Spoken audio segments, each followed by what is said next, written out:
দোয়া কবুলের সময়গুলো শুনে নেন। রাতের শেষ অংশে দোয়া কবুল হয়।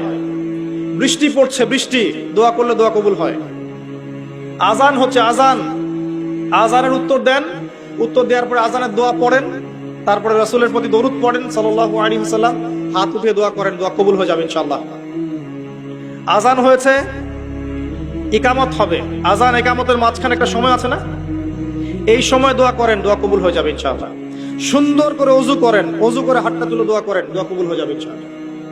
2 রাকাত নামাজ পড়েন, 2 রাকাত নামাজে মনোযোগ ঠিক রাখার চেষ্টা করেন, নামাজ শেষে হাত তুলে দোয়া করেন, দোয়া কবুল হয়ে যাবে ইনশাআল্লাহ। আপনি কোনো ভালো কাজ করেছেন, গোপনে দান করেছেন বা কোনো দান সাদাকা করেছেন, ভালো কাজ করেছেন, কেউ দেখে নাই, আল্লাহ দেখেছেন, এই কাজটাকে ওসিলা করে দোয়া করেন, দোয়া কবুল হয়ে যাবে ইনশাআল্লাহ। পারা যাবে? আরেকটা বড় অস্ত্র বলে দিচ্ছি, নামাজের সেজদায় যখন আপনার মাথা আপনার সবচেয়ে উঁচু জায়গাটা সবচেয়ে নিচু জায়গায় লাগিয়েছেন, আল্লাহর সামনে নত করেছেন, এই সেজদায় তাসবিহ পাঠ করেন, সুবহানা রাব্বিয়াল আ'লা, অথবা সুবহানাকা আল্লাহুম্মা রাব্বানা ওয়া বিহামদিকা আল্লাহুম্মা ইগফিরলি, অথবা সুবহুন কুদ্দুসুন রাব্বুল মালাইকাতি ওয়ার রূহ পাঠ করেন, করার পর দোয়া করেন। সেজদায় যে দোয়াই করবেন ইনশাআল্লাহ কবুল হয়ে যাবে।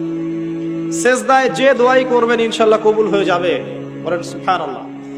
নবী সাল্লাল্লাহু আলাইহি ওয়াসাল্লাম বলেছেন, বান্দা সেজদায় আল্লাহর যতটা কাছে থাকে অন্য কোনো সময় এত কাছে যেতে পারবে না। আর আমরা কি করে, টুক করে সেজদা দিয়ে টুক করে উঠে যাই, একটা দোয়া করার সুযোগ পাই না, চান্সও দেই না। সেজদায় দোয়া কবুল হয়, প্রত্যেকটা সেজদায় একটা করে দোয়া করেন না, একটা করে দোয়া করেন। আরবিতে দোয়া করতে পারলে সবচেয়ে ভালো, যেগুলো কোরআন এবং সুন্নাহ থেকে সাব্যস্ত। যদি নফল নামাজ পড়েন, আপনার আরবি জানা নাই মোটেই, বাংলাতেই বলেন, আল্লাহ আমি অসুস্থ, আমাকে শেফা দাও, আল্লাহ আমার ছেলেটাকে হেদায়েত দাও, আল্লাহ আমার রিজিক প্রশস্ত করে দাও, আল্লাহ আমাকে হালাল রিজিকের ব্যবস্থা করে দাও, আল্লাহ আমাকে মাফ করে দাও, বলা যায় না? দোয়া কবুল অন্যতম সময় রমাজান মাস, যেটা সামনে আসছে, রোজা রাখা অবস্থায় আপনি দোয়া করলে দোয়া কবুল হয়ে যাবে ইনশাআল্লাহ। এবং যখন মানুষ আপনার আমল দেখছে না, আপনি গোপনে আমল করছেন, সৎ আমল, যে কাজগুলো মানুষ দেখছে না, আপনি জানেন, আল্লাহ জানেন, ওই কাজগুলোকে দোহাই করে আল্লাহর কাছে দোয়া করেন, কবুল হয়ে যাবে ইনশাআল্লাহ। আরো আছে, অসুস্থ হয়েছেন, দোয়া করেন, দোয়া কবুল হতে পারে। অসুস্থ রোগী দেখতে গিয়েছেন, রোগীকে বলেন আমার জন্য দোয়া করুন, দোয়া কবুল হবে ইনশাআল্লাহ। রোগীর দোয়া ফেরেশতাদের দোয়ার মতো, রোগীর দোয়া মালায়েকার দোয়ার মতো কবুল হয়ে যায়। দোয়া কবুল করতে হলে বেশি বেশি দরুদ পড়েন, ইনশাআল্লাহ দোয়া কবুল হয়ে যাবে। ওই সাহাবীর কথা বলছিলাম, তিনি বলছেন, ইয়া রাসূলুল্লাহ, আমি দোয়ায় কতটুকু দরুদ পড়ব? নবীজি বলছেন, তোমার যতটুকু ইচ্ছা। সাহাবী বলছেন, আমি কি 4 ভাগের 1 ভাগ করব? নবীজি বললেন, তোমার যতটুকু ইচ্ছা, বাড়াতে পারলে ভালো হয়। সে বলছে, আমি কি তাহলে অর্ধেক দরুদ পড়ব? নবীজি বললেন, তোমার ইখতিয়ার, যদি বাড়াতে পারো খায়ের। সবশেষে সাহাবী বলছেন, আমি কি পুরোটা সময় দরুদ পড়ব? নবীজি বলছেন, তাহলে তোমার কোনো দুশ্চিন্তা থাকবে না, তোমার কোনো টেনশন থাকবে না, তোমার সবকিছু ক্লিয়ার, ইহকাল পরকালের সব দায়িত্ব আল্লাহ নিয়ে নিবেন। একটা কালিমা আছে, সকালে এবং সন্ধ্যায় 7 বার করে পড়লে আল্লাহ পাক ওই ব্যক্তির দুনিয়া আখিরাতের সমস্ত দায়িত্ব নিয়ে নেবেন ইনশাআল্লাহ তাআলা। বলে দেব সেটা কি? হাসবি আল্লাহ লা ইলাহা ইল্লাহু আলাইহি তাওয়াক্কালতু ওয়া হুয়া রাব্বুল আরশিল আযীম। কোন সূরায় আছে এটা? কে বলতে পারবেন? একজন আলেম একজন বলেছেন, আমি জেনারেলদের কাছ থেকে উত্তর চাচ্ছিলাম। কোথায় আছে? হাসবি আল্লাহ লা ইলাহা ইল্লাহু আলাইহি তাওয়াক্কালতু ওয়া হুয়া রাব্বুল আরশিল আযীম। যে সূরা আপনাকে প্রমাণ করে দিবে যে আপনি মুমিন না মুসলিম না মুনাফিক, তার নাম সূরা তাওবা। একটা সূরা কোরআনের যে প্রমাণ করে দিবে যে আমি আসলে মুমিন না আমি আসলে মুসলিম না আমি আসলে মুনাফিক, প্রমাণকারী সূরার নাম হচ্ছে তাওবা। এই সূরার শেষের দিকে আছে, একদম শেষে, হাসবি আল্লাহ লা ইলাহা ইল্লাহু আলাইহি তাওয়াক্কালতু ওয়া হুয়া রাব্বুল আরশিল আযীম। হাসবি আল্লাহ, আল্লাহ আমার জন্য যথেষ্ট, লা ইলাহা ইল্লাহু, তিনি ছাড়া কোনো ইলাহ নাই, আলাইহি তাওয়াক্কালতু, আমি তার প্রতি তাওয়াক্কুল করেছি, ভরসা করেছি, ওয়া হুয়া রাব্বুল আরশিল আযীম, তিনি মহান আরশের রব। এই কথা যে বলবে সকালে 7 বার, সন্ধ্যায় 7 বার, দুনিয়া আখিরাতের যে কোনো প্রয়োজন আল্লাহ পাক পূরণ করে দিবেন ইনশাআল্লাহ। এটা আরেকজন নবী বলেছিলেন, তার নাম কি? এটা একজন নবী বলেছিলেন, তার নাম কি? যাকে আগুনে ফেলা হচ্ছিল, এবার বুঝতে পারছেন কি নাম? ইব্রাহিম আলাইহিস সালাম যখন তাকে ফেলা হচ্ছে, তখন জিবরাইল আলাইহিস সালাম চলে এসেছেন, এসে বলছেন যে আমার কাছে কি আপনার কোনো প্রয়োজন আছে? আপনি চাইলে আমি এই আগুনের ব্যাপারে আপনাকে হেল্প করতে পারি। ইব্রাহিম আলাইহিস সালাম বলছেন, হাসবি আল্লাহ ওয়া নি'মাল ওয়াকিল, আল্লাহ আমার জন্য যথেষ্ট, আর তিনি কতই না উত্তম কর্মবিধায়ক।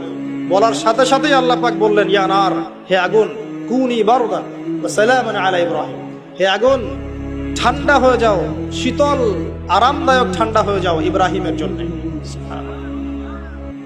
এই আমলগুলো নিয়মিত করেন, আল্লাহ পাক করার তৌফিক দান করুন, আমিন। একবার নবী সাল্লাল্লাহু আলাইহি ওয়াসাল্লাম ঘরে বসে আছেন এবং তখন ফজরের আজান দিয়েছে।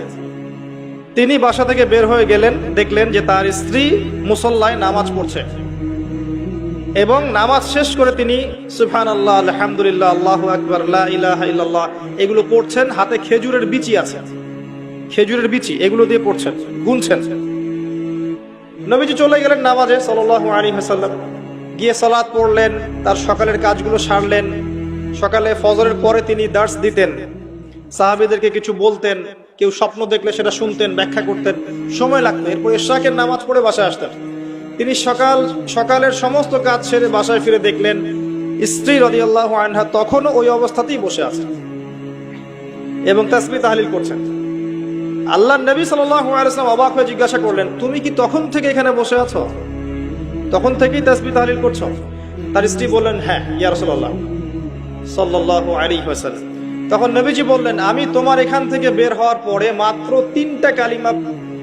5টা কালিমা 3 বার পড়েছি। কয়টা কালিমা? মাত্র 5টা কালিমা আমি 3 বার পড়েছি। তুমি যতক্ষণ আমল করেছো, এই আমলটাকে যদি এক পাল্লায় রাখা হয় আর আমারটাকে আরেক পাল্লায় রাখা হয়, আমারটা ভারী হবে বলে আমি আশা করি। সেটা কি? সেটা হচ্ছে, এক, আমার সাথে বলেন সুবহানাল্লাহি ওয়া বিহামদিহি। 2, আদাদা খালকিহি। 3, ওয়া রিদা নাফসিহি। 4, ওয়া জিনাতা আরশিহি। 5, ওয়া মিদাদা কালিমাতিহি। এই 5টা কালিমা 3 বার করে, সুবহানাল্লাহি ওয়া বিহামদিহি, আদাদা খালকিহি, ওয়া রিদা নাফসিহি, ওয়া জিনাতা আরশিহি, ওয়া মিদাদা কালিমাতিহি। পারা যায়? সকালে 3 বার বললে এই দেখেন 3, 4, 5 ঘন্টার ইবাদতের নেকি পাচ্ছেন আপনি। আরেকটা বলে দেই, ফজরের নামাজ জামাতে পড়ার পরে কেউ যদি বসে থাকে, নামাজ জামাতে পড়েছে এরপর জায়গায় বসে আছে, নামাজ শেষ, নামাজের পরে দোয়া হয়েছে, আলহামদুলিল্লাহ দোয়া করেছে, নামাজে বসে আছে, নামাজের শেষে বসে আছে, তাসবিহ তাহলিল করছে, করতে করতে করতে করতে সূর্য উঠে গেল। সূর্যটা উঠে যাওয়ার পরে সেই ব্যক্তি যদি 2 রাকাত নফল নামাজ পড়ে, যেটাকে আমরা ইশরাকের নামাজ বলি, এটা পরে যদি বাসায় ফিরে যায়, আল্লাহ রাসূল বলছেন সাল্লাল্লাহু আলাইহি ওয়াসাল্লাম, তার আমল নামায় একটা কবুল হজ, একটা কবুল উমরার নেকি দেওয়া হবে।